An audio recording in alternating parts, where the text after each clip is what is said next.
তুমি কি করলে? আমার ছেলে কাপড় নোংরা করে দিলে। আমার মেয়েকে ধাক্কা দিলে কেন? তোমার মেয়ে আমার ছেলের জামাটা কি করে দিল? তাই বলে তুমি ধাক্কা দেবে? এখান থেকে চলো।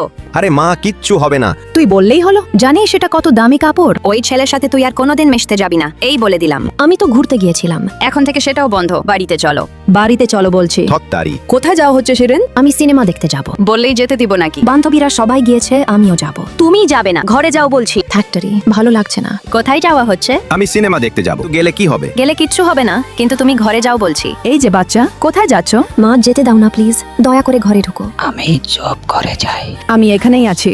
এই তো আমি ঘরে যাচ্ছি। বান্ধবী তাদের একটু হেল্প চাই। আমি বিরাজের সাথে সিনেমা দেখতে যাব, কিন্তু মা যেতে দিচ্ছে না। একটি উপায় আছে, চল তো। যা করার একটু তাড়াতাড়ি কর। তুই চিন্তা করিস না, আমরা দেখছি। খাপলাং, মা আমায় ঘর থেকে বের হতে দিচ্ছে না। হ্যাঁ, তাই আমি কি করতে পারি? শিরিনের সাথে দেখা করার উপায় বের করো না। আচ্ছা, এই কথা, কোন চিন্তা নেই, তুই রেডি হয়ে নে। এই ডাস্টবিনে উঠতে হবে? কথা বলিস না তো, তাড়াতাড়ি ওঠ। ভিতরে উঠবো? তুই গাড়িতে উঠতে চাস? এর মধ্যে শুয়ে পড়, তাড়াতাড়ি উঠ না ভাই। এর মধ্যে কি করে শুভ? কথা বলিস না তো, তাড়াতাড়ি কর। খাপলাং, তুমি কি করছো? ও কিছু না, জামাগুলো কাচতে দেবো। আমার খুব ক্লান্ত লাগছে। বিরাজ কোথায়? এর ভেতরে। এসে পড়েছি। ধন্যবাদ বান্ধবী। শিরিন, তাড়াতাড়ি নামো, এখন চলো। হ্যাঁ তাড়াতাড়ি চলো। বন্ধুরা, এমন ভালো বন্ধু আপনাদের আছে? কমেন্ট করে জানান।